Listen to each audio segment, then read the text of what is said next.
país tem cerca de 32 milhões de brasileiros que vivem sem acesso à água potável e mais de 90 milhões que não têm coleta de esgoto. O saneamento básico é um direito garantido pela Constituição Federal, mas a universalização do serviço em todo o país só está prevista para o ano de 2033. Esse prazo foi fixado por lei em 2020, com a aprovação do novo marco regulatório do saneamento básico no país. Mas como chegamos até aqui? Quais são os principais efeitos provocados pela falta de água e esgoto ao cidadão? Esses foram objetos de pesquisa da minha convidada de hoje, a advogada Fabíola Viana Moraes. Ela é autora do livro Saneamento Básico e Direitos Humanos, obra de destaque nesta edição do Iluminoras. Aqui comigo a advogada Fabíola Viana Moraes, ela que é autora do livro, doutora em Direito pela UF, Universidade Federal Fluminense, em Niterói, integrante da Comissão de Assuntos Regulatórios e Direito do Consumidor da OAB do Distrito Federal. Seja muito bem-vinda, muito obrigada pela sua participação. Rafaela, eu que agradeço, é uma satisfação, é uma honra imensa estar aqui na TV Justiça, na Biblioteca do Supremo Tribunal Federal. O prazer é nosso. E esse livro, gente, que foi lançado aqui na Biblioteca Ministro Vitor Nunes de Leal, no Supremo Tribunal Federal. Doutora, esse livro, ele é fruto da sua tese de doutorado pela UF. E para que as pessoas compreendam do que se trata, do que a gente está falando, né? Esse tema que é tão caro para todas as pessoas, eu me refiro à dignidade, à vida, à saúde. Porque falar de saneamento básico é falar sobre isso tudo, é um direito fundamental. Sim, Rafaela, o saneamento básico ele foi por muitos anos, muitas décadas negligenciado.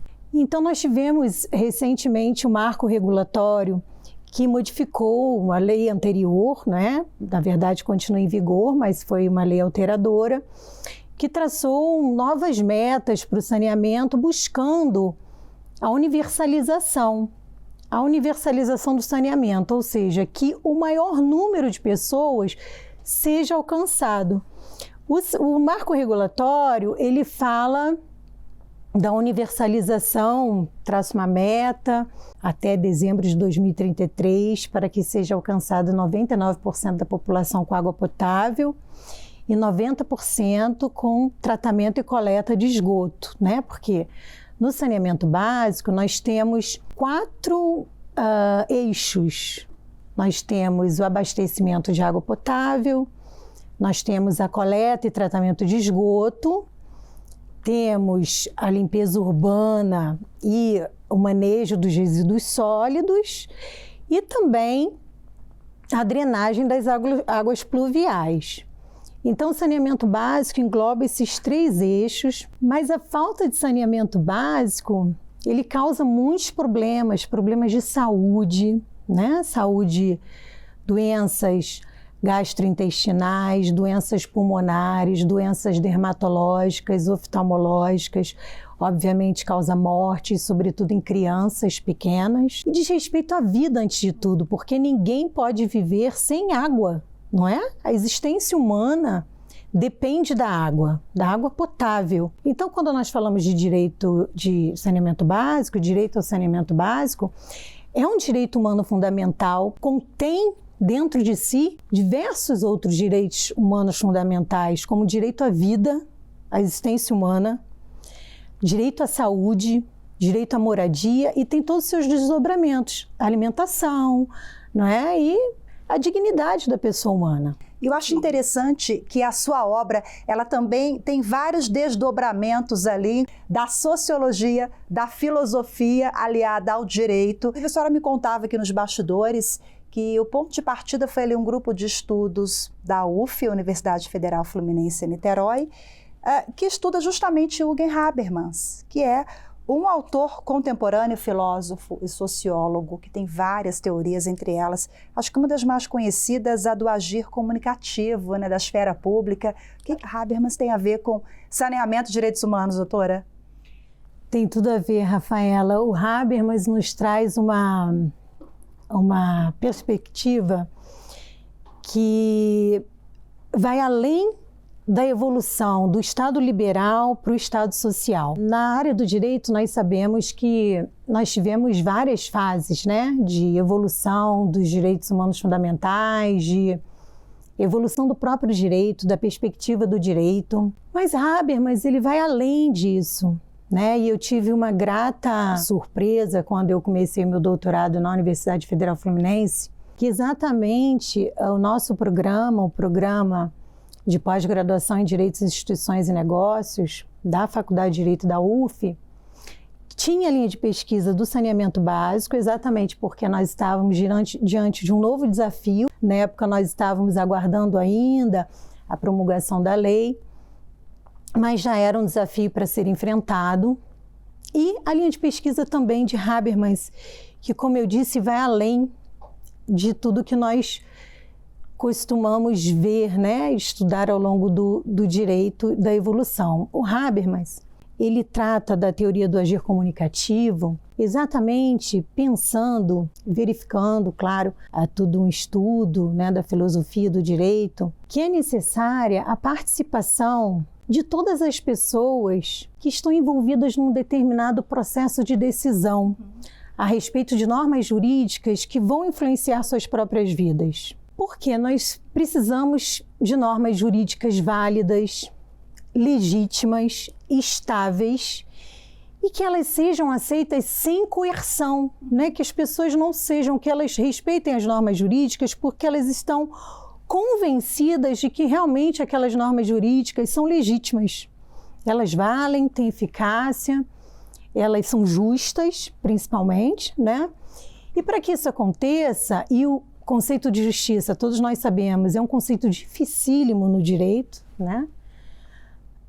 Mas o Habermas, ele não procura propriamente um conceito, um conteúdo, na verdade. Ele procura, através de um procedimento, que é o procedimento discursivo, envolver todas as pessoas, todos aqueles para as quais aquelas normas jurídicas dizem respeito, para que elas possam participar da elaboração dessas normas jurídicas e então essas normas sejam legítimas, sejam válidas, sejam estáveis, porque o direito, em última análise, claro, ele é garantia de direitos humanos fundamentais, não é?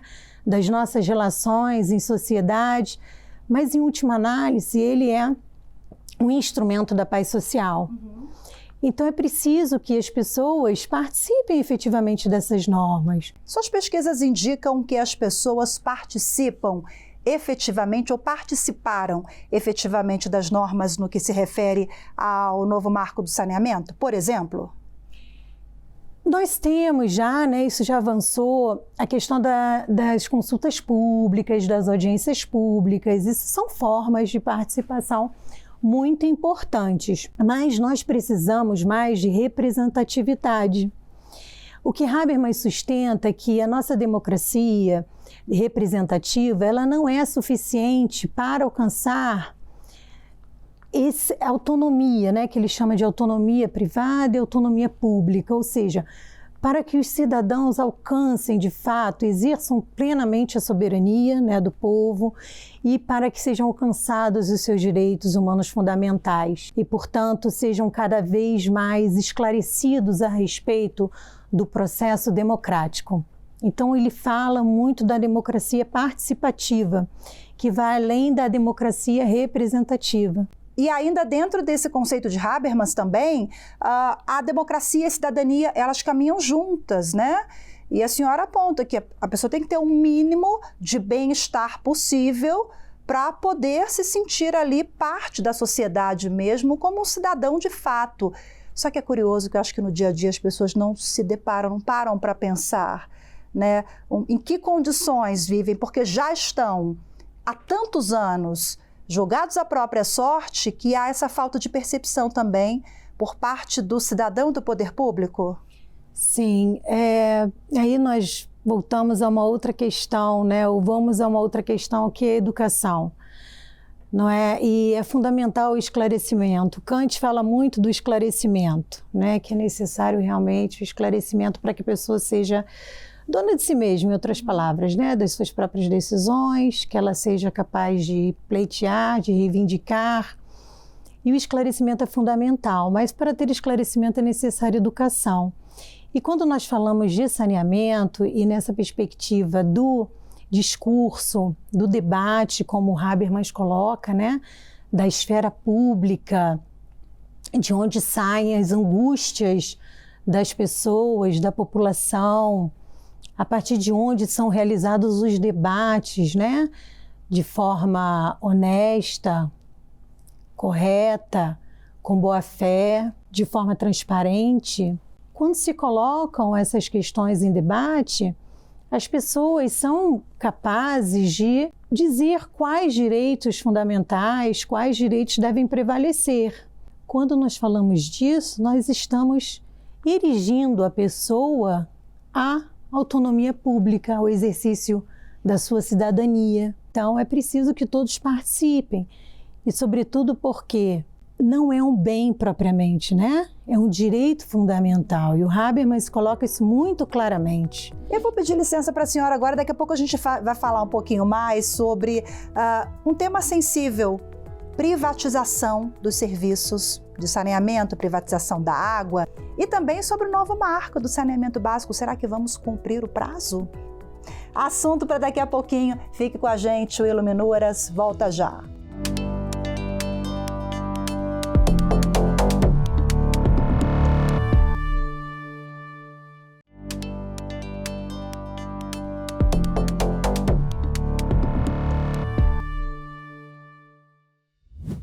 Estamos de volta com o Iluminuras, que hoje é sobre saneamento básico e direitos humanos. O novo marco do saneamento de 2020 estabeleceu como meta a universalização do serviço e fixou como prazo até dezembro de 2033, para que 99% da população brasileira tenha acesso à água potável e 90% à coleta de tratamento de esgoto. Será que vamos cumprir esse prazo? Aqui comigo nesta edição, a doutora em Direito, a advogada, a professora, doutora Fabíola, autora do livro que versa sobre esse tema, a falar para a gente, será que estamos no caminho? E que seus estudos indicam, doutora, vamos cumprir esse prazo? Está chegando. Rafaela, é difícil, né? Nós temos um país imenso, com muitas desigualdades regionais e sociais, mas precisamos realizar todos os esforços nesse sentido. Obviamente que o núcleo do marco regulatório do saneamento é a universalização. E, aliás, a gente fica se perguntando por que essa meta, né? 99%, quem é 1% que não será alcançado e 90% no coleta e tratamento? Quem são os 10% que não serão alcançados? Como é que vai ser essa escolha? Isso já é um problema, né? Já é um desafio. E controlar, fiscalizar é fundamental para que isso aconteça, para que a universalização realmente seja alcançada. Mas temos profundas desigualdades regionais, sociais, temos questões muitas vezes, né, políticas, de interesse político, falta de interesse, questões que acontecem muito em tempos de eleições, enfim, mas temos aí os órgãos de controle, não é? E temos principalmente essa ideia que eu trago na minha tese da participação, né, popular, exatamente inspirada na filosofia de Habermas, para que a universalização seja alcançada.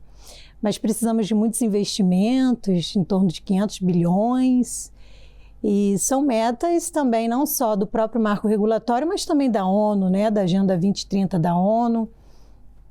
Então, temos que estar muito atentos, é um tema que realmente sempre mereceu, né, total dedicação, porque como nós temos dito desde o início da nossa conversa, de respeito a um direito humano fundamental. Mas agora mais do que nunca, né, porque afinal o marco regulatório se propôs a isso. E fez uma escolha legislativa também no sentido de gerar mais investimentos, quando procura transferir para a iniciativa privada a execução desse serviço, né? Então, uma vez que o marco regulatório se propõe a isso, mais do que nunca tem que ser cobrado, exigido, fiscalizado, e a participação de todos os concernidos, como diz o Habermas, né? De todos os envolvidos nesse processo, que não só, como eu disse inicialmente, o poder concedente, né? O Estado, o prestador de serviço, mas principalmente a quem é direcionado o serviço ou a quem deveria ser, né? Agora vamos falar em serviço e privatização, né? Alguns estados, Rio de Janeiro, São Paulo, agora, enfim, há debates em outras regiões também. Outros estados já fizeram adesão pela privatização. Esse é um modelo adequado na avaliação da senhora? A privatização da água, a privatização do esgoto, enfim, serviços básicos não deveriam ser prestados pelo Estado ou, independentemente de onde vem a prestação, o que vale é uma prestação adequada e eficiente? Rafaela, nós estamos falando de vida, não é? Sim. Exatamente. Quando você fala de água, de esgoto, de coleta, tratamento, nós estamos falando inicialmente de vida, saúde, moradia, enfim, como nós falamos já tantas vezes aqui. Claro, nós precisamos de uma prestação adequada, uma prestação que atenda a todos, né, de modo a garantir a dignidade da pessoa humana, considerando todos esses direitos humanos fundamentais, vida, moradia, saúde. E é um desafio, realmente é. Como eu disse, o marco regulatório, ele se propõe a alcançar a universalização e entendeu que o investimento privado é a melhor opção. Ou seja, que o setor privado, que a iniciativa privada tem mais capacidade para fazer esses investimentos, realizar todas as obras necessárias e tudo mais. Mas, de fato, é uma questão bem séria, porque quando nós falamos de saneamento básico, nós temos uma questão que temos uma concorrência durante o processo licitatório, temos uma concorrência ali no início, né, de todo o processo de privatização, de concessão, mas depois nós temos uma questão de monopólio natural, né? Que não é possível, vários prestadores, tem outras questões também de não ser possível dividir o abastecimento da coleta e tratamento na cobrança, enfim, há situações em que tem o abastecimento de água potável, mas não se tem a coleta e tratamento de esgoto. São questões muito sensíveis e, por isso, as agências reguladoras, as autarquias, elas têm que estar muito atentas a fiscalizações e controle disso tudo. Mas, de fato, nós temos essa preocupação, não é? Nós vimos em diversas cidades do mundo um movimento contrário, né? Nós temos visto, né, movimentos contrários. Isso aconteceu por quê? Não tem como dizer que vai prestar esse tipo de serviço ou qualquer outro serviço, a iniciativa privada, sem pensar em lucro. Mas nós estamos falando de direitos humanos fundamentais, então temos que ter esse controle, temos que ter controle sobre as tarifas, né? Porque é o que o cidadão ali, o que recebe o serviço, paga por essa prestação. Ao longo do mundo, nós tivemos esse processo de remunicipalização, né, que a gente chama de reestatização em sentido mais amplo, mas remunicipalização exatamente por causa do aumento abusivo das tarifas, a má prestação dos serviços, a falta de investimento, ou seja, não foi feito investimento adequado. Então, isso tudo é o quê? Isso tudo é controle, né, do serviço, controle dos contratos, controle das tarifas, porque nós temos o princípio da modicidade tarifária. Exatamente por quê? Porque é fundamental, não é? Então, todos precisam desse serviço, todos precisam acessar esse direito que é fundamental. Então, nós temos o princípio da modicidade tarifária, temos várias tarifas, né? Tarifa social para aqueles que não podem suportar, não é? E temos tarifas também, variações, níveis de tarifas, levando em conta, por exemplo, que é uma questão muito sensível também, né? Do desperdício da água, sobretudo quando nós falamos em mudanças climáticas, em todas essas questões do meio ambiente, né, de estresse hídrico em determinadas regiões, nós temos abundância de água, em outras nós temos escassez e, enfim, são questões que realmente são consideradas e devem ser consideradas na tarifa e devem ser levadas à conscientização da população. Fala pra gente qual é a sua prospecção, o cenário para a próxima década aí, para a gente poder alcançar de fato essa universalização, a qualidade de vida, o bem-estar, a dignidade da pessoa humana que está lá, né, como um dos princípios fundamentais e principais da Constituição Federal de 88. Sem dúvida, sem a dignidade, né, não é possível. O Estado está para nos servir, né? Então, sem dignidade da pessoa humana, qual é a razão de ser do Estado? Não é? E a minha prospecção pelo menos a minha esperança é que tudo se desenvolva de forma clara, de forma transparente, com muitos debates, né, de todas as instâncias, das universidades, debate científico, debate legislativo, judicial, dentro do judiciário, nas autarquias, né, nas agências reguladoras, e que haja participação popular. Eu gostaria, né, que essa é a minha proposta, que realmente isso fosse levado a sério, porque normas jurídicas, sejam elas de quaisquer ordens, né, as normas legais, as normas contratuais, se elas realmente não envolverem os concernidos, as pessoas a que são destinadas essas normas, elas tendem a sofrerem uma certa descrédito, começam a questionar a legitimidade, não é? E ela é aceita sob coerção, e não é essa ideia. Quanto mais as pessoas participarem, quanto mais elas forem autoras das normas das quais elas são destinatárias, melhor para todos. Mas penso que seria mais por parte dos legisladores, quando vão debater ali as suas normas, as suas leis, e a chamar a população, né, a quem sofre com o problema. Então, não seria exatamente uma ação do judiciário, e sim dos outros poderes?